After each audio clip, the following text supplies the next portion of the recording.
Hi, everybody, and I would like to welcome Steffi today for our YouTube support session. How are you doing today, Steffi? I'm great. How about you, Jen? I am doing great. So tell me a little bit about what is going on. So I like to say I've hit a little bit of a plateau, although, Okay. in Jen definitions, I'm trying to make sure it actually qualifies as a plateau. How are you Um, defining it as a plateau? so since about December, I've been bouncing back and forth. I've been as low as about I'm not going to say maintaining, but seeing 177 a little bit more often, but I'm bouncing all the way back up to 182 or even 184 sometimes. Okay. So you're within So a range mhm, between 177 and 184, and you're just correct. kind of back and forth within Bouncing that back and forth, range. yeah. And how tall So, are you? Can you tell me how tall you are? 5'7". Okay.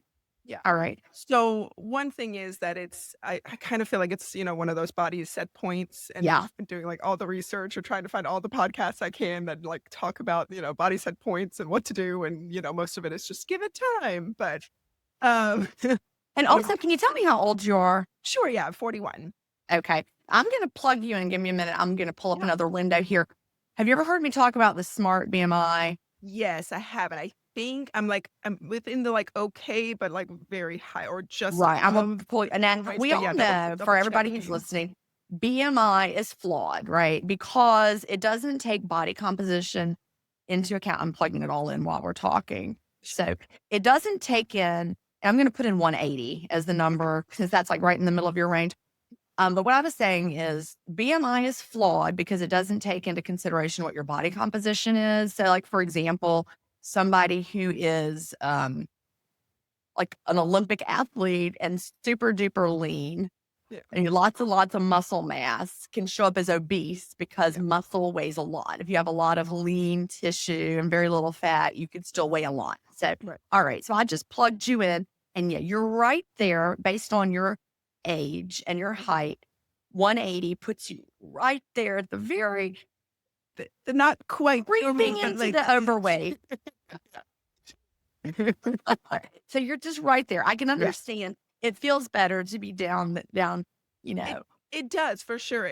But I do have to say, which, I brought up the set point thing, is that this is around the weight that I've been for most of my adult life. Okay. And, so I kind of figured and probably, kinda jinxed myself by thinking I might stall out around here, but I didn't quite expect it to last this long Mhm. necessarily. But so, I don't know if you remember my post in the community, but right after my birthday in May, I Mhm. posted and I kinda talked about it a little bit, and um, brought up that uh, I'd been kinda trying some things, like, towards my birthday, and I did, stay closer to the 177 as I got closer to my Yeah. birthday. Of course, when, we went on a trip, had a lot of fun, got back, always clean fasting, keeping my window of about 19.5, not during the vacation necessarily, but but outside of that, right away again afterwards.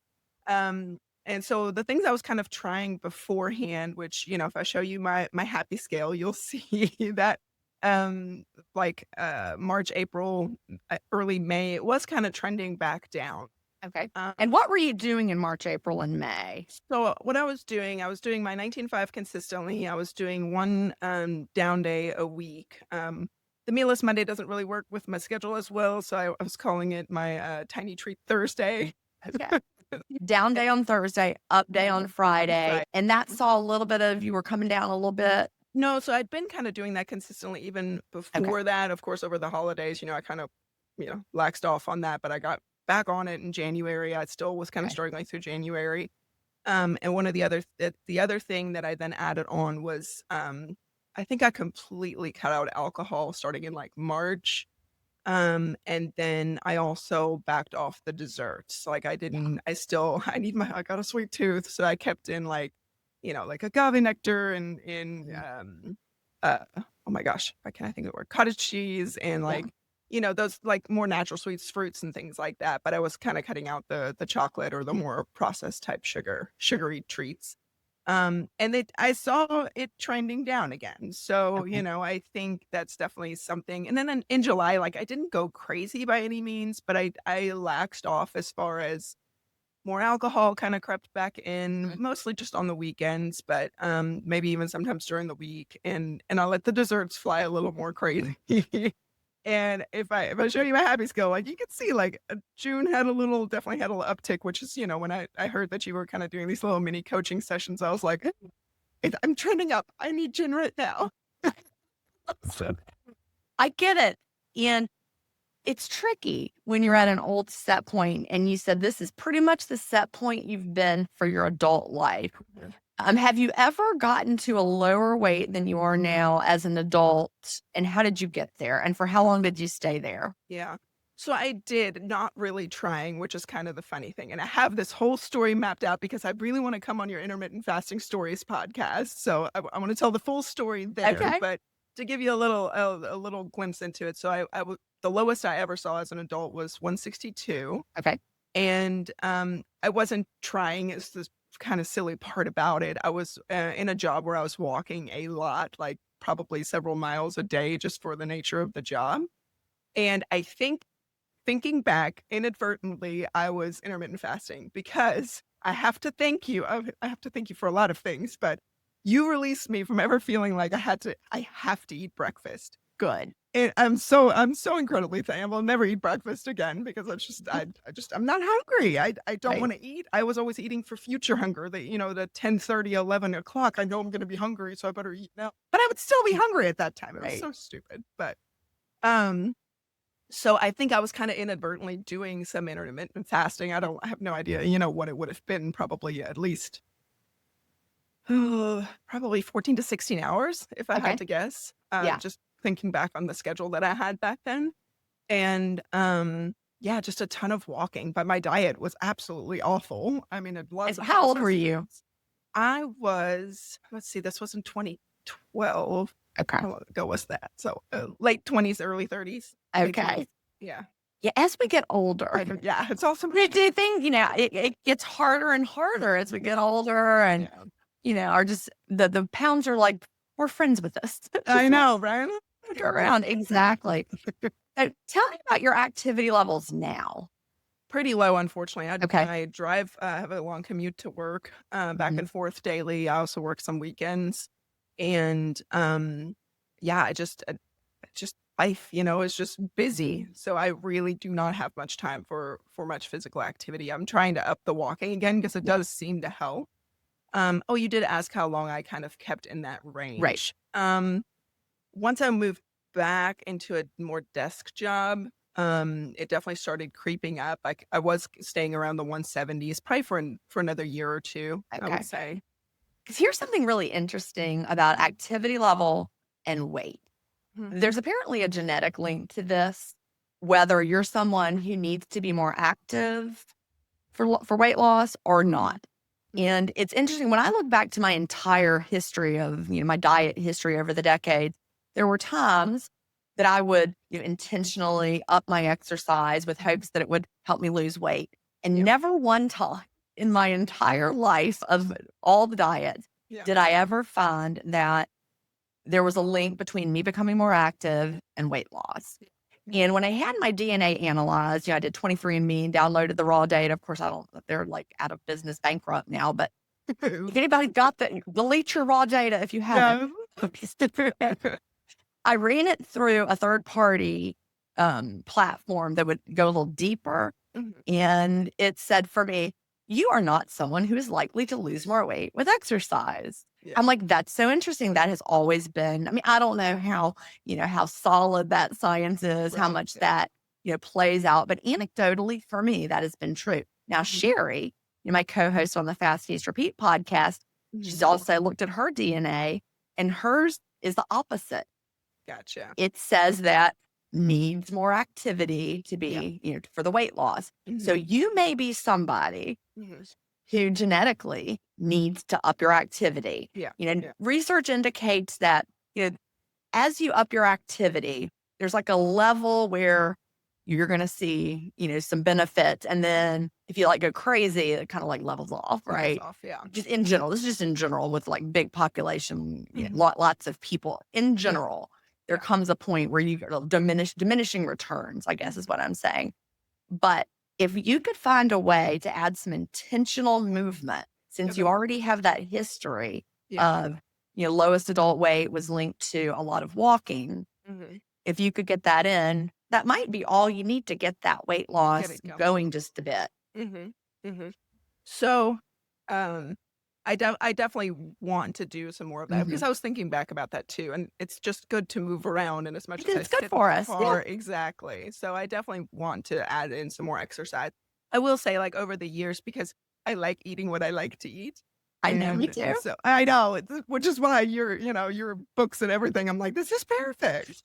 I don't have to change what I'm eating. Although, like you say, I have kind Mhm. of slowly started to change what I'm eating, interestingly. But um I over the years I would try doing some exercise. I would stick with it pretty consistently. And it didn't, unless I also changed the diet factor, it didn't Right. really seem to do a whole lot. Right. But I mean, you're 100% right. I do need more exercise Yeah. regardless of Well, it's what. good for us, especially as we're getting older. You're only 41. So, only 41.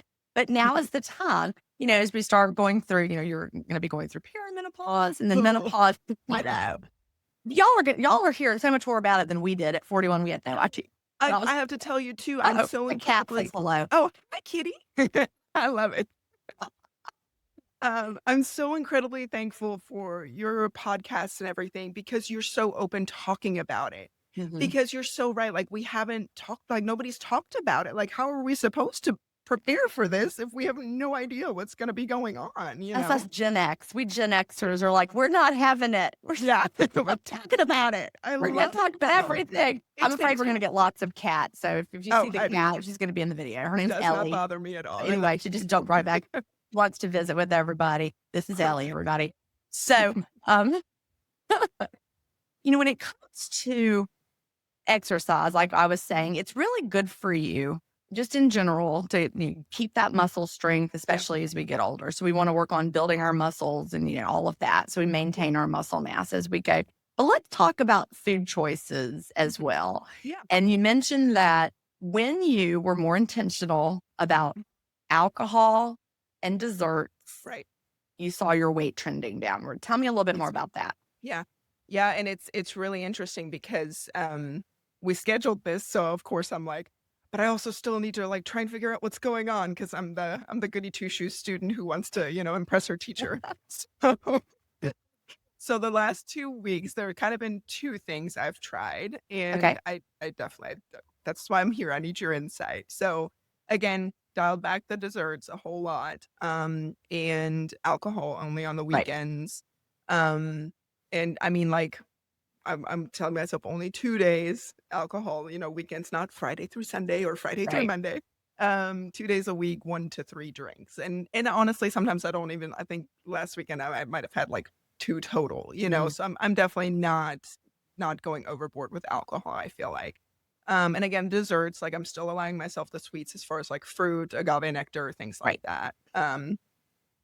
And the other thing I added in, and I've really only been consistent this past week, was I heard you, I think it was on the Fast Fees Repeat podcast, you had given somebody the advice of doing, because ADF terrifies me a little bit, not gonna lie. I love doing the one down day a week, but doing Right. it all week long sounds really scary at this Mhm. point. But I heard you talking about uppish downish, like Right. doing alternating like a little bit longer window with a little bit shorter window. So I tried that. I wanted to do it for the last 2 weeks, but the 1 week life happened and things got a little out of hand.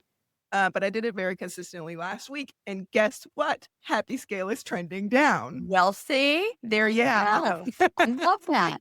So you started, you're doing a little playing around with it, and Mhm. your scale is coming down. Your happy scale shows your trend, and it's moving down. Just in case anybody's wondering about that terminology, uppish downish, it is not an official protocol. I like it though. I like it too. It's kind of like for anybody who understands ADF with down days and up days. Down days in the official, ADF protocol, down days are either you have a 500 calorie down day or you do a complete fast for something like 36 hours, full fast, clean fast. So that's a down day, either 500 calories or the full fast. Whereas the following day is your up day. Every down day is followed by an up day. Mhm. So an up day we generally recommend, because the research on ADF, they were not having eating windows on updates. They basically were just told to eat normally, which was all day. Now, if you tell an intermittent faster to eat normally, they might be like, okay, that's 5 hours. No, you want to eat normally like America, not normally like your 5-hour window. So an up day would be like, think about ADF down, maybe you fast for 36 hours with or without that 500 calorie meal. And then the following day would be 12 hours of eating.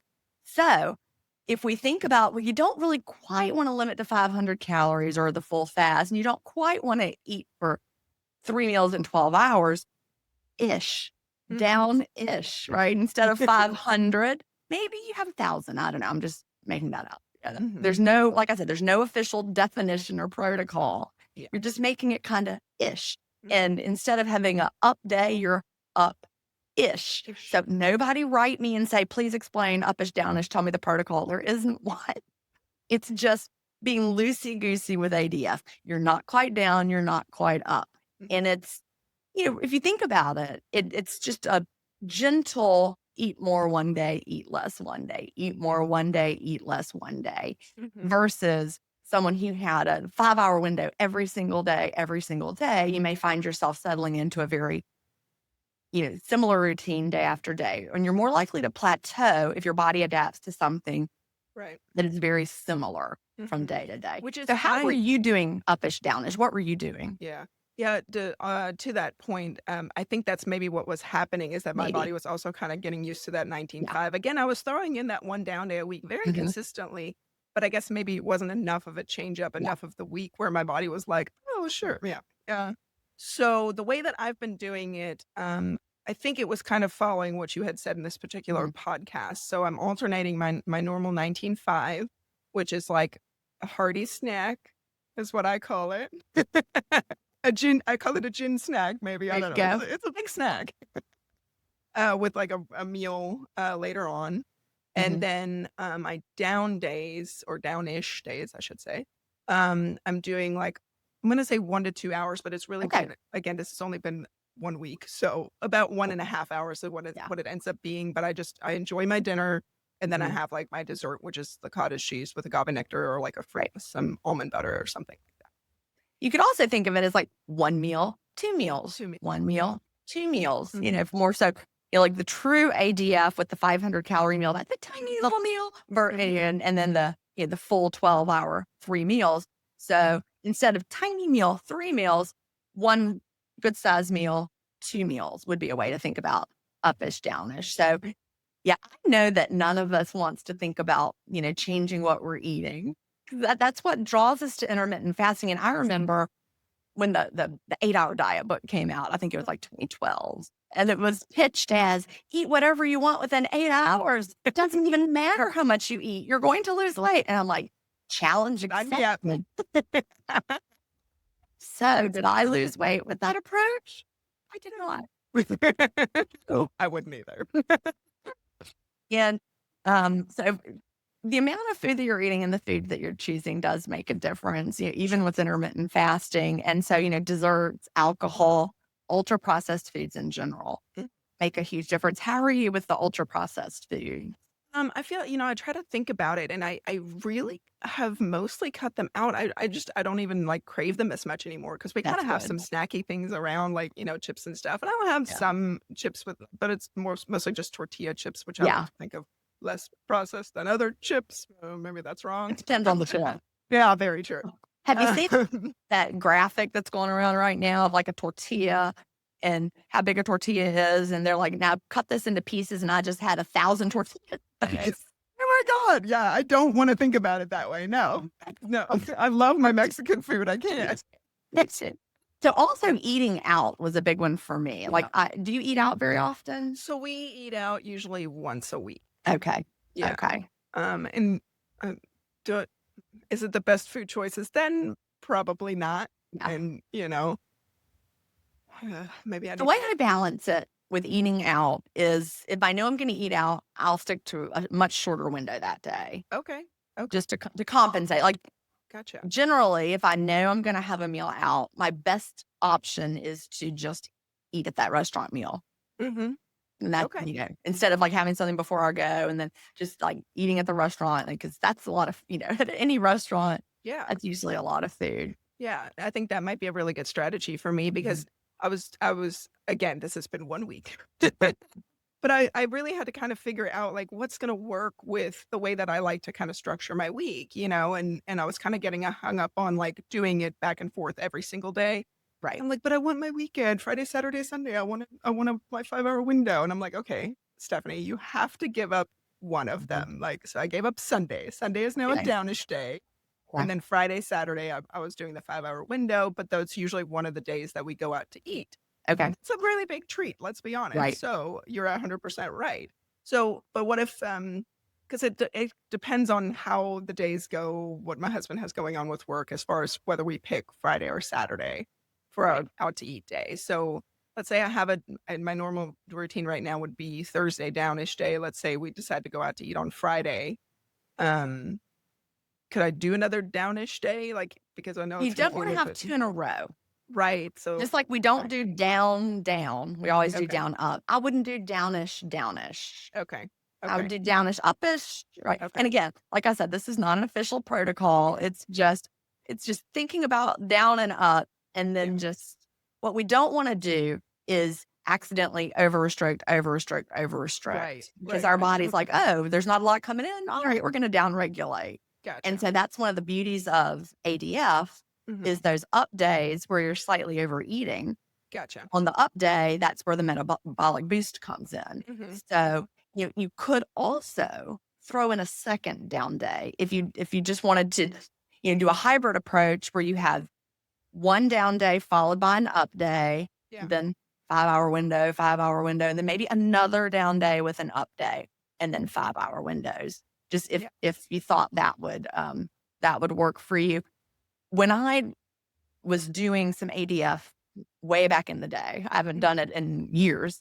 I like to, I just stick to my daily eating window. But when I was doing some back in the day, I would have Monday and Thursday as down days. Okay. Those worked well for me, Mhm. Monday and then Thursday. So my up Yeah. days would have been Tuesday, Friday. Friday. But Mhm. you move it around as long as you don't have 2 down days in a row. You Gotcha. can move it around however you want. So are Yeah. you feeling your trend is starting to go down in preparation for talking to me? Yes. You kinda tightened it back up again, right? Yeah.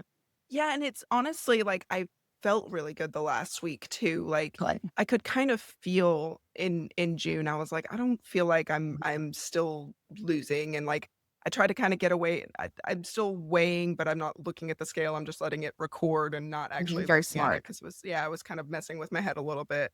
But then I was like, "Okay, I haven't done measurements in a couple of months." I was like, "Let me do measurements at the beginning of Mhm. July." And sure enough, like, one measurement was down, but the other ones were up Yeah, slightly, and I was like, "Okay, it's not something's not working, like, yeah. I gotta figure something out." So, um So here's the truth about weight loss. I did have to have more discipline and delaying of foods when I was losing weight than mhm, once I've gotten to maintenance. And that's so so good to know. right, I That's talk per about it in, um, I know it's in Delayed Don't Deny, and it's probably in Fast Feast Repeat as well. But there was a period of time in the spring of 2015 when I was trying to get to my initial goal weight, and I was about 20 pounds away. Mhm, And I didn't want to buy all new clothes until I was at my goal weight, right? So it's like I knew spring was coming. It was going to be time to go shopping. And so for 10 weeks, I completely delayed ultra processed food. I tightened up my windows. I didn't have any alcohol at all. Of course, I don't have alcohol now, but that back then I was still drinking mhm, and I had no alcohol. So I wasn't having sugar. I wasn't counting anything. I wasn't counting carbs. I wasn't mhm, counting calories. I wasn't counting fat. I just ate real food in a window every day until I was satisfied. And I lost about 2 pounds a week at that. wow. I know that was like really the fastest rate of loss Yeah, of all. But, I don't really remember exactly how long my windows were, but I would wait till I got home from work. I was a teacher and then I would eat and I would have a window and eat until I was satisfied. So I yeah. was eating like baked potatoes with butter and sour cream and beans and squash and zucchini and berries with cream. I mean, I was eating a substantial amount of Mhm, food, but my body loved it. mhm. So, Yeah, I guess one of the questions I had for you, like if I want to continue doing the uppish downish, mhm. do you think, and I know study of one and all of that, you can't predict the future, but do you think I'll still end up having to go to ADF in the future? I don't know, that like, again, we'll have to see. You'll have to see how Mhm. it goes, and, my cat's back. Ellie Hi. just really likes to say hello. I She love it. she probably went and had something to eat. Now she's back. She's not an intermittent faster, by the way. Shame, But shame, Ellie. it's all about responding to what happened. Like, Yeah. I think that in June, you had more the vacationing, the more drinking, the celebratory windows. Mhm, Your weight went a little bit back up. mhm. And now just a couple weeks, right, you've been tightening it back up and your weight is trending back down.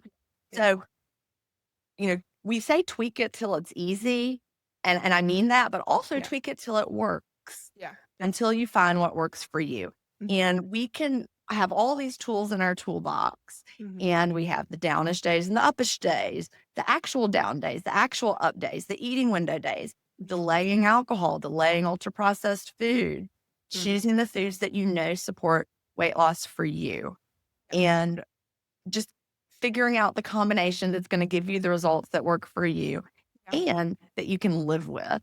Yeah. You wanna enjoy the process, Right.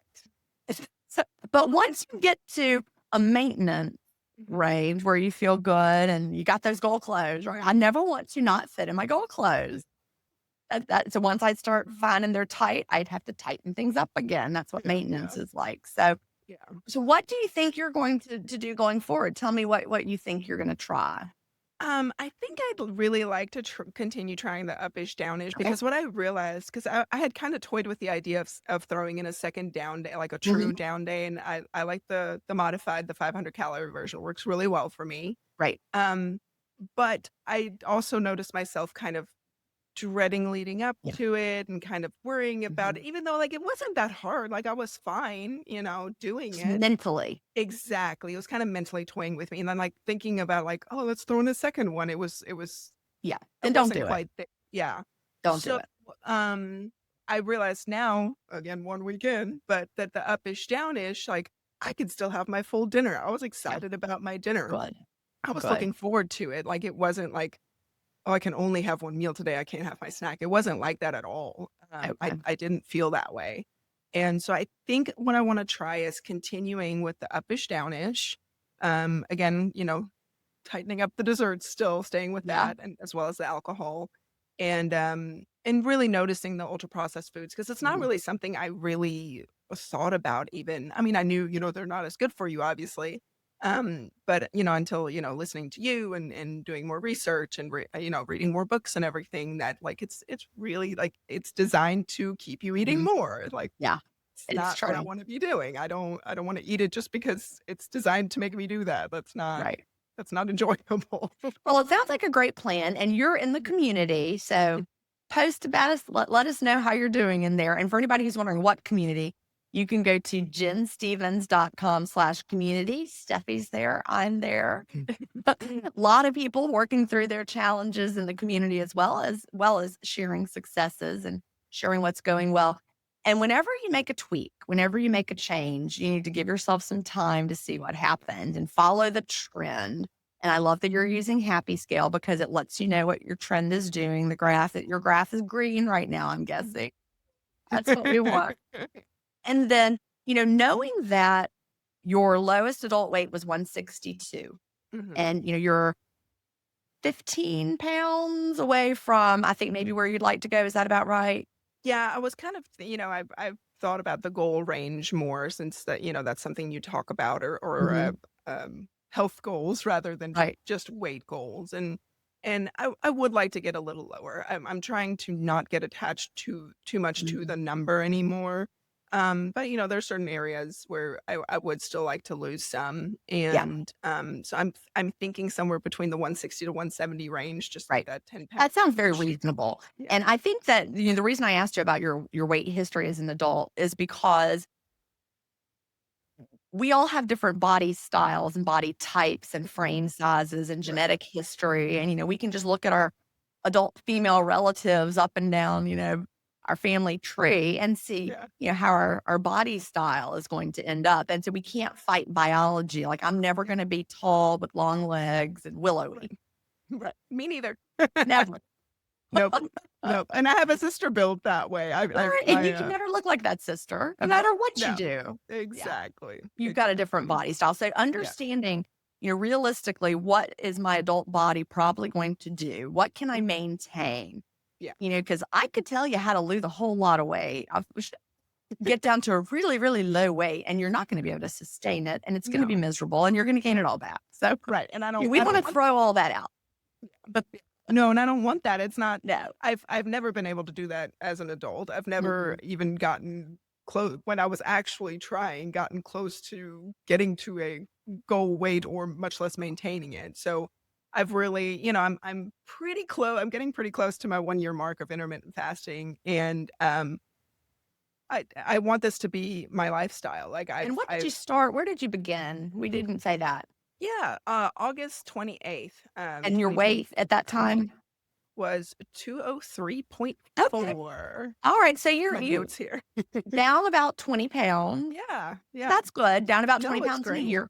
Yeah. Yeah, and it's I mean, and again, I hear other people say this, like, if I never lost another pound and I can maintain here Right. and not continue to creep up, wonderful. Yeah. But I would like to get down a little bit more. I think you can do it. And I think that it's all about just keeping it, a little bit more discipline required Yeah, when weight loss is your goal. yeah. But you can see maintenance is going to be a breeze. I hope so. I'm looking forward to it. Also, I'm trying to really enjoy the journey because Mhm. it's a process and I'm figuring Yeah. out my body and I'm working with my body and I've had Right. so many non-scale victories. I mean, it's, I there's no reason to ever go back. It's true. I hear you say this all the time. I need to craft my why. Like I have Mhm. not gone and done that and I Well, need do it. to. Do I it. know. I don't stopping. But I need to sit down and like really come up with the reasons because there are so many other reasons besides the weight loss, so many other benefits I've Right. already seen that I don't ever want to go back the other way because Yeah. I feel so much better, So Well, Stephanie, I think you're on the right track and you've got those tools, you've thought about them, you're using them, and you've already seen some downward movement.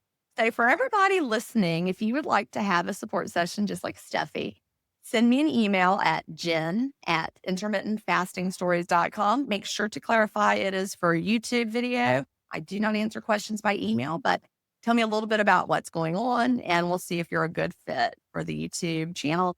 And also, if you want to talk to me right away, jenstevens.com/community. Yes, that really is me. And I am there every day, right, Steffi? yes, she is for sure. And it's a wonderful place. Very It is a supportive. wonderful place. And Absolutely wonderful. it's not just, Jen helping people, it is members helping Mhm. each other. And that is the best part about it. I couldn't do it by myself. It's just a wonderful community, including Steffi. Well, Steffi, thank you so much for sharing today and keep us posted. Yeah, absolutely. Thank you so much, Jen. I really appreciate your time.